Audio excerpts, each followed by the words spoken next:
Olá, pessoal. Meu nome é Fabiana Fernandes, eu sou consultora especialista de cana e café da Cooper Citrus e a gente vai falar um pouquinho sobre como maximizar a adubação na soqueira do seu canavial. Então, o objetivo aqui é utilizar da melhor forma possível os recursos que vocês têm disponível e aumentar a produtividade. Então, vamos começar com a agenda que a gente tem.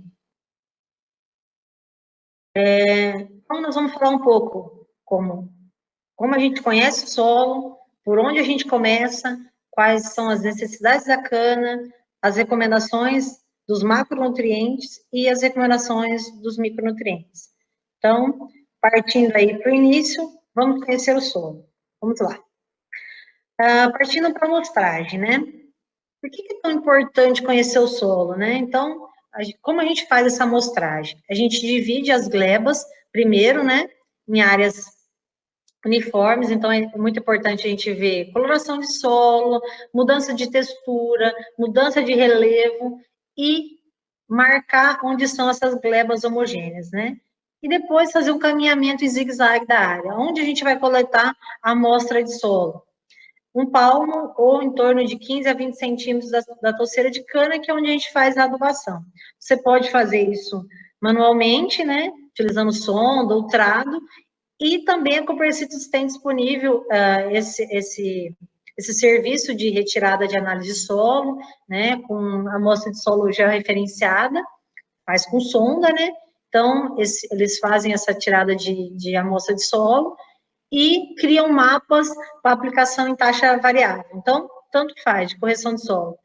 Você pode fazer manualmente ou pode fazer com esse esquema de serviços aí, mas essa amostragem e fazer em profundidade é extremamente importante para conhecer o seu solo. E por que isso é tão importante, né? O que limita a nossa produção? É o elemento que a gente tem em menor quantidade. Então, tudo que eu tiver de nutrição acima não vai me acrescentar aumento de produtividade se eu tiver um elemento que estiver me limitando. Então, seguindo o raciocínio, o que a gente tem? Qual que é a estratégia que a gente tem que lidar na hora de fazer uma recomendação? Saber em que nível que a gente está. Nosso solo, ele está no nível muito baixo, baixo ou médio, nós estamos num nível alto ou muito alto. Se eu tiver até um nível médio de nutrição e de fertilidade, eu vou utilizar uma adubação de adubação e correção. Se eu tiver no nível alto, ela vai ser de manutenção. Se eu tiver muito alta a minha fertilidade, eu vou fazer só uma reposição desses nutrientes. O que a gente vê no dia a dia? Que a maioria das pessoas está aqui no nível muito baixo e está fazendo apenas uma adubação de reposição. O que acontece? Eu vou tendo uma degradação do meu solo, porque eu estou usando um recurso que eu não tenho disponível. Então, cada vez mais eu estou limitando a fertilidade do meu solo. Então, seguindo esse raciocínio, a gente tem aqui uma tabela para vocês se encontrarem aí. Onde que está o meu solo, em cada nível desse que eu comentei, né? Qual que é o meu pH do meu solo, quanto que eu tenho de enxofre, quanto que eu tenho de potássio, quanto que eu tenho de cálcio, né? Então, como que está a fertilidade do solo de vocês? Tentem enquadrar no que vocês veem na fertilidade do solo de vocês para essa realidade aqui. E aí, a gente segue, o que a gente observa? Esse é o trabalho do professor Pedro Luz, que foi tirado em mais de 10 mil hectares da usina Vale do Mogi Guaçu, em 2015. Então, ele tem, nesses 10 mil hectares, quantos por cento, e que isso mostra muito a realidade das áreas canavieiras, quantos por cento dessas áreas estão em cada faixa para cada nutriente, tá? O que a gente observa em relação a macronutriente? Que fósforo, para a maioria das áreas, 82% está no nível até médio. Potássio, 80%. Cálcio, 50% até o nível médio. Magnésio, 90%. Enxofre, 95%. Então, a gente está muito aquém da necessidade da planta e, como eu disse, a gente não está usando estratégia errada. A gente está numa produtividade muito baixa, baixa e média e está usando só uma nutrição de manutenção, né? Então, prosseguindo aqui, por onde a gente deve começar? Então, a primeira tabela, eu já falei, fiz um trabalho aí com vocês, sobre a importância dos corretivos. Então, quem tiver alguma dificuldade maior, eu vou só dar uma explanada aqui por cima, vai lá e busca aquela outra informação que está mais detalhada. Mas, assim, tudo começa com a correção de solo, porque o calcário está totalmente atrelado à disponibilidade de nutrientes. Quando, ao invés de fazer uma adubação, de fazer só uma adubação, eu preciso fazer uma adubação e uma correção de solo. Se eu não tiver recurso disponível para fazer uma das duas coisas, tiver que escolher, não faça só uma adubação, reduza a adubação e faça adubação e correção. Por quê? Se você fizer o melhor adubo possível, na maior quantidade necessária, tiver um pH 4,5, você vai aproveitar só 26% desses nutrientes que você colocou. À medida que a gente corrige esse solo, a eficiência da adubação é maior. Então, eu consigo aproveitar e ter um acréscimo de produtividade muito mais interessante quando esse solo está corrigido. Então, quando a gente segue aqui, o que a gente vê? Qual que é o resultado da aplicação dos corretivos no solo? Quando eu tenho aquilo que eu falei para vocês, a testemunha aqui só com adubação. Aí eu faço a adubação, eu faço adubação mais o calcário, que é o segundo. Eu incrementei a produtividade. Quando faço só gesso, eu incremento menos. Quando eu faço calcário e gesso, eu tenho um aumento de produtividade. Então, nada melhor para diminuir o custo do que diluir em produtividade. Então, um aumento de 50 toneladas só fazendo correção de solo, né? Lógico que em agricultura nada é exato, né? É uma ciência biológica, mas o que a gente vê é que os resultados são recorrentes. Quando a gente tem um solo corrigido, a gente tem uma produtividade maior. Então, seguindo aqui, a gente tem quais são as necessidades da cana, tá? Então, quais são as necessidades nutricionais pensando em macronutrientes? Primeiro, a gente tem os macronutrientes esquecidos, né? Cálcio, magnésio e enxofre. Deixei eles em destaque aqui do lado direito para mostrar para vocês o quanto eles são extraídos e o quanto a gente dá de pouca importância para eles, né? Óxido de cálcio, para cada 100 toneladas, 89 quilos. Óxido de magnésio, 48. Enxofre, 61 quilos. E, como a gente está um pouco aquém aqui, né? A gente se preocupa muito com nitrogênio, fósforo e potássio. Quanto que a gente tem colocado de fósforo em soqueira? Normalmente, que eu vejo, o pessoal faz no primeiro ano e se esquece, normalmente não volta mais a colocar fósforo. E potássio, será que a quantidade que a gente está acrescentando no solo está suprindo, né? É lógico que eu não estou falando para vocês trabalharem de agora para frente com 372 pontos de potássio, mas quanto que eu tenho no meu solo e quanto que a minha cultura está demandando, né? A gente tem, lógico, um pouco da palhada da cana liberando esse potássio para o sistema, só que a quantidade que a gente tem colocado tem ficado muito aquém e tem diminuído os valores no solo. Então, a gente está empobrecendo o nosso solo ao longo do tempo. Bom, seguindo aqui, como é que a gente faz essa recomendação, então, de macronutrientes para a cana-de-açúcar? Cana-soca. Qual que seria essa recomendação sustentável, né? Uma alta adubação de nitrogênio e potássio e baixa de fósforo. Mas assim, soqueira de cana responde a fósforo? Sim, responde, quando esses níveis estão baixos, né? E quando o meu solo está corrigido. Mostrei para vocês lá no começo, né, como é importante corrigir solo. Se eu não estiver corrigindo o meu solo, eu vou aproveitar muito pouco esse fósforo que eu vou colocar. Então, é importante corrigir o solo para fazer uma adubação de fósforo em soqueira. E aqui, ó, seguindo, a gente tem a recomendação do Boletim 100, a nova recomendação. E o que a gente observa? Que foi acrescentado uma adubação de fósforo em soqueira, que aumenta conforme aumenta a produtividade, então ela vai de 20 até 60 aqui, né? Então, quando eu tenho níveis de 0 a 6, eu tenho de 40 a 60 quilos, dependendo da produtividade, e de 7 a 15, de 20 a 40 quilos de fósforo em soqueira, tá? E potássio? A gente tem trabalhado com doses mais elevadas, e é isso que vocês vão ver nesse novo boletim. Então, a gente vê em cana que a maioria das áreas, elas estão aqui de 0,7 a 1,5. Então, Normalmente, a gente vê o pessoal trabalhando com uma dose 1:1 de nitrogênio e potássio, e, na verdade, as relações são um pouco maiores, tá? A gente vai ver um pouquinho agora em seguida. Fósforo, responde soqueira, falei para vocês, existe uma nova recomendação, mas existe resultado? Sim. Olha, foi feito um trabalho aqui pelos Ambrose, em 2002, solo com 5 miligramas por decímetro cúbico de fósforo, de 0 a 20, e 3 de 20 a 40. Então, ele trabalhou com várias doses. Qual foi a resposta, né? Então, quando ele trabalhou com 45 toneladas de P2O5 em cobertura, ele teve um incremento de 17% em produção. Além disso, a hora que a gente vê esse próximo slide aqui, a gente tem um aumento na eficiência, aqui, ó, com 45 quilos por hectare de P2O5, a gente tem um aumento na eficiência do nitrogênio em 21%, que é a coluna branca aqui, e 16% na eficiência do potássio. Então, além de eu aumentar a produtividade, eu melhoro a eficiência dos outros elementos que eu já acrescento na minha adubação, tá? Então, seguindo, como é que fica o raciocínio pensando na adubação de soqueira, principalmente com relação a potássio?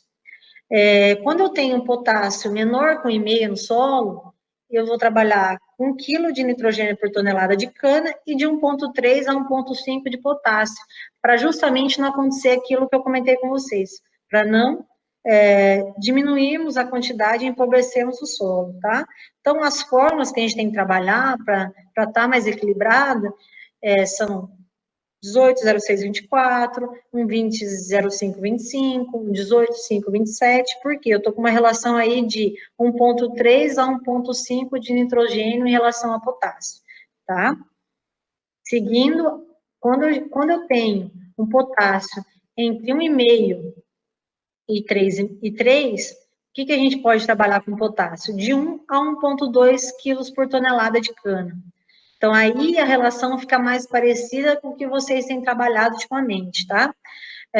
Eu vejo muita gente com potássio no solo menor que 1,5 e trabalhando com 25,20. O que acontece? Você coloca muito mais nitrogênio do que você precisa para colocar o potássio. É só por isso que a gente troca a fórmula, tá? Então, assim, ó, qual a relação aqui? Se eu tiver com potássio mais próximo de 1,5, eu trabalho com uma fórmula mais próximo de 1,2 de potássio. Se eu tiver com potássio mais próximo de 3, eu posso até trabalhar com uma fórmula 1:1 ou até 0,75, né, de nitrogênio em relação a potássio, tá? Então, seguindo, a gente falou dos macronutrientes, né, a gente falou um pouco de fósforo, potássio, cálcio e o cálcio e magnésio. Como é que a gente vai fornecer eles como nutrientes, tá? Como calcário, como eu disse para vocês, eu falei um pouco na outra apresentação, se vocês tiverem dúvida, acessa lá, sobre corretivos. Então, o calcário, ele não é uma fonte rápida e muito eficiente de cálcio e magnésio, é como se a gente estivesse colocando o nosso NPK de avião e o nosso cálcio e magnésio de charrete, porque ele é muito lento. E aí, o que vai limitar a minha produção? O cálcio e magnésio, tá? Então, assim, o óxido, ele é um calcário que ele foi queimado em alto forno, então a reatividade é mais rápida, eu preciso de menos água e menos tempo para a reação acontecer. O PRNT dele é em torno de 170, muito maior que vocês estão acostumados a ouvir falar, e aí em torno de 100 para calcário, tá? E vocês olhando aqui na tabelinha aqui do lado esquerdo, vocês podem ver o quanto é rápida essa reação. Então, eu consigo mudar o pH, mudar o cálcio, mudar o magnésio. Desculpem, eu só não coloquei os dados aí em que unidade estavam, né? Mas, assim, cálcio, magnésio, alumínio, eles estão em centimol, tá? Então, para quem está acostumado com milimol, tem que multiplicar por 10. Então, eu saio em 15 dias de um cálcio de 2,4 para 4, o magnésio de 14 para 16, ou de 1,4 para 1,6, reduz o alumínio e aumenta o meu V%. E aí eu trouxe um resultado para vocês começarem a pensar em utilizar e como a gente tem incremento em produtividade. É um trabalho feito pelo professor Kondorfer, né? Trabalhando na faixa, né? Aplicação desses produtos na faixa, em cima da linha da cultura, 300 quilos por hectare, e o incremento já no primeiro ano de quase 20 toneladas, né? E pensando aí em 2 anos consecutivos, o valor acumulado, um resultado bem expressivo em relação a calcário e gesso, que no primeiro ano praticamente não incrementou a produtividade, ele foi incrementar só no segundo ano. Então, a importância de utilizar essas duas tecnologias juntos, né? Do óxido como fonte de nutrição, de calcário e gesso, pensando no longo prazo, né? Um com a disponibilidade lenta, mas que me dê longevidade, e uma com uma disponibilidade rápida, pensando no fornecimento de cálcio e magnésio, tá? E um outro macronutriente esquecido, que é o enxofre, né? Aqui, eu coloquei para vocês os trabalhos com sulfato e ureia, mostrando a diferença no desenvolvimento da planta, a produção de massa verde, a alongação de folhas, coloração de folhas. Então, o enxofre está diretamente relacionado com o metabolismo de nitrogênio.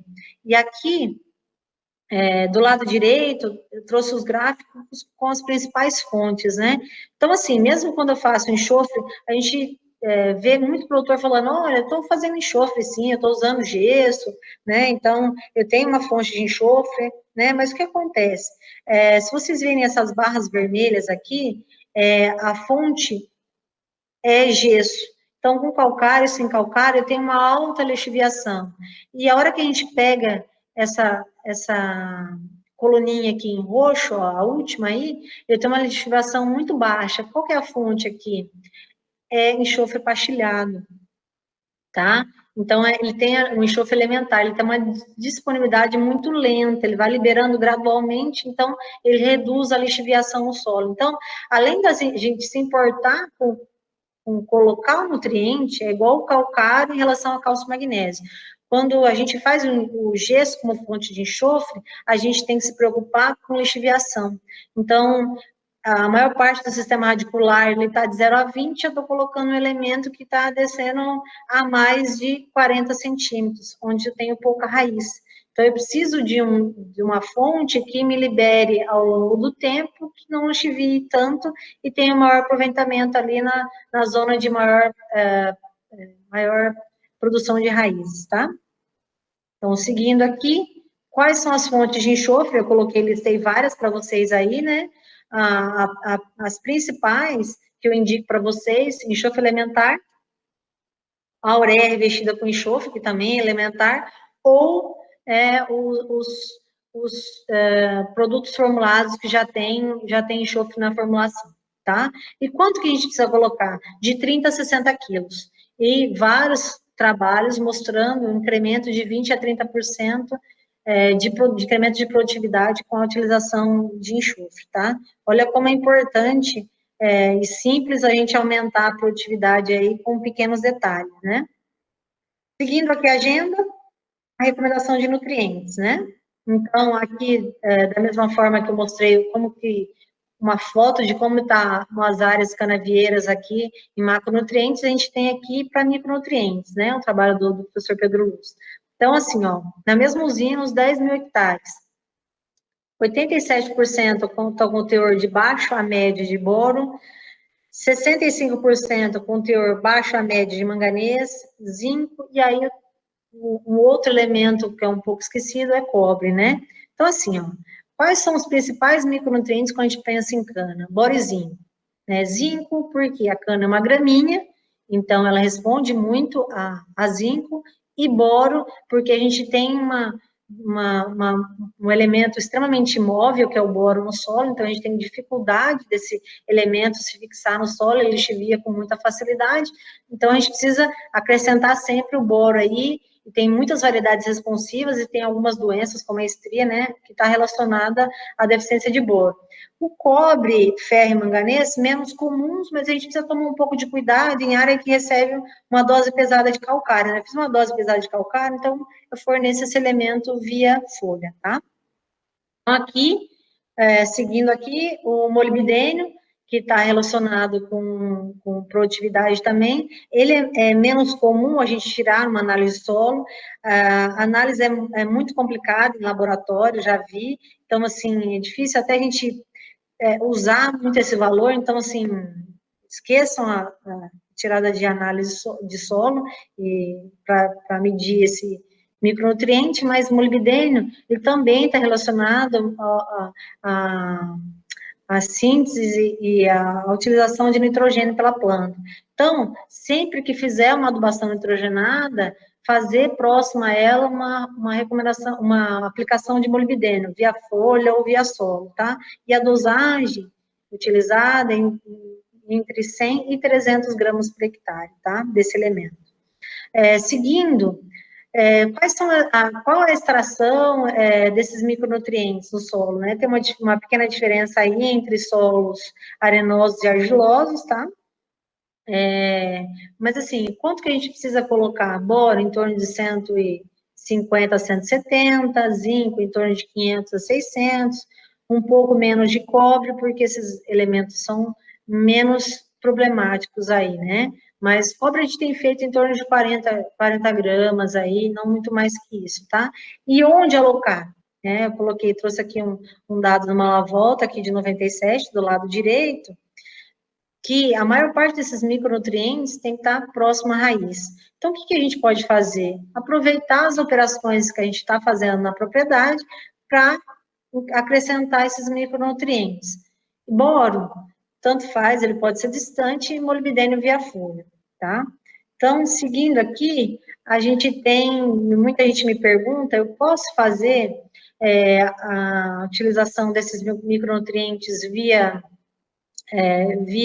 adubação convencional, via grano, via solo? Pode, mas qual que é a grande problemática de tudo isso, né? A hora que a gente olha essa foto aqui, indo da direita para a esquerda, a gente percebe que há uma segregação de produtos, né? Então, assim, ó, aqui, nesse primeiro quadrinho da direita, eu tenho mistura de grãos.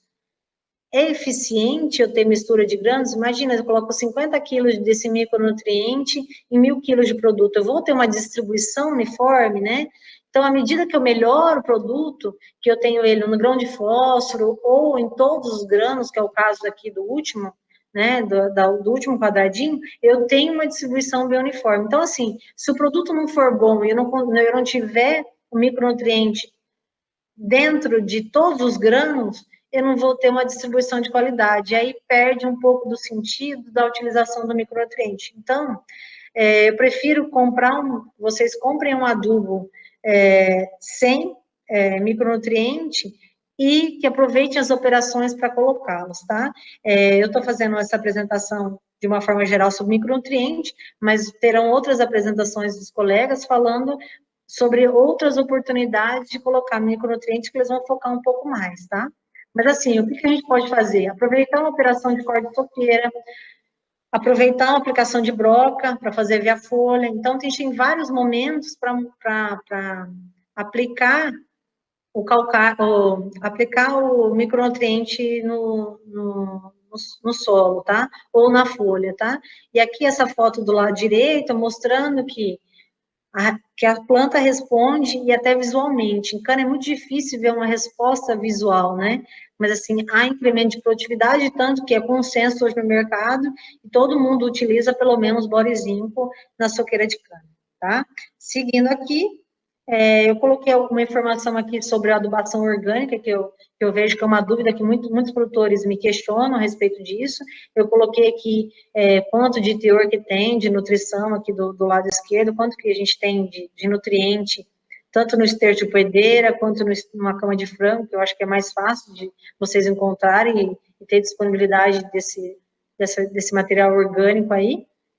E aqui, do lado direito, eu coloquei para vocês uma recomendação, que é em torno de 3,5 toneladas, o que ele acrescentaria de nutrientes aí para vocês. Qual que é a ressalva que eu faço? Posso fazer adubação orgânica? Deve, principalmente em regiões que vocês têm restrição de solo, né?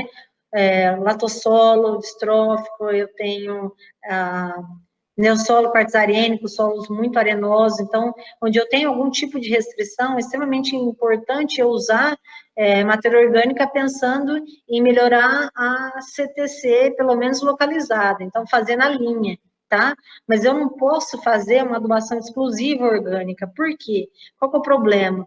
Ele fornece esses nutrientes, sim, mas não é imediato, né? Eu tenho que, os micro-organismos têm que decompor essa matéria orgânica para solubilizar esses nutrientes para as plantas. Então, o processo demora de 1 a 3 anos. Então, é importante fazer uma parte orgânica e também fazer a parte mineral, tá? Seguindo aqui, eu deixo a recomendação nossa de corretivos. Então, assim, como a gente maximiza a produção de vocês? Primeiro, né, fazendo uma correção e fazendo suprimento de todos os macronutrientes. Então, eu coloquei aqui calagem e gessagem no primeiro ano, vocês intercalarem a aplicação de calcário e gesso com óxido, que é uma excelente e rápida fonte de cálcio e magnésio para as plantas, tá? E seguindo aqui em relação a macronutrientes. O que a gente tem? Fazer via solo NPK, cálcio, magnésio e enxofre, e aproveitar o corte de soqueira para fazer boro, zinco, molibdênio, um bioestimulante. E para boro, eu posso voltar no segundo momento, como eu disse para vocês que ele é muito lixiviado, eu posso voltar no segundo momento com ele através do herbicida ou uma outra entrada que eu for fazer, e principalmente, como ele não transloca na planta, eu posso utilizar ele na pré-maturação, porque ele ajuda, né, como carreador aí, junto com magnésio e outros microelementos, ajuda na maturação da cana. Então, ele ajuda na resposta do maturador, então eu posso fazer ali 90 dias antes do maturador, esse micronutriente pensando nessa resposta. E eu posso entrar no outro momento, que eu fazer um controle de broca, ou uma outra operação aí de fungicida, entrar com os micronutrientes via foliar, que a gente tem observado uma resposta bem interessante, tá? Então, concluindo aqui, o que eu deixo de mensagem para vocês? A gente precisa conhecer qual que é a fertilidade do solo que nós temos para escolher o melhor manejo, qual a melhor estratégia, qual a melhor fonte de nutriente que a gente vai adotar, tá? E o resultado, ele está relacionado com fazer o básico, fazer o arroz e feijão bem feito. Todos os produtores que eu conheço que têm tido resultados extremamente interessantes, né, que é o resultado que todo setor busca, que é em torno, que é o tão sonhado, os tão sonhados 3 dígitos, né, fazem todos os anos correção do solo, fornecem micronutrientes e se preocupam com todos os macronutrientes aí, tá? Então, assim, eu desejo que esse material tenha contribuído para melhorar o pensamento e o sentimento de vocês em relação à cultura e que ele forneça subsídios para vocês criarem uma boa estratégia de nutrição. Também a todos os técnicos da Copercitos estão à disposição para ajudá-los, né? Eu e mais os nossos CTCs e os nossos companheiros do departamento estamos à disposição para auxiliá-los caso vocês tenham necessidade. Desde já agradeço, obrigada pela atenção e pelo tempo reservado aqui para aprender mais um pouco. Tchau, tchau.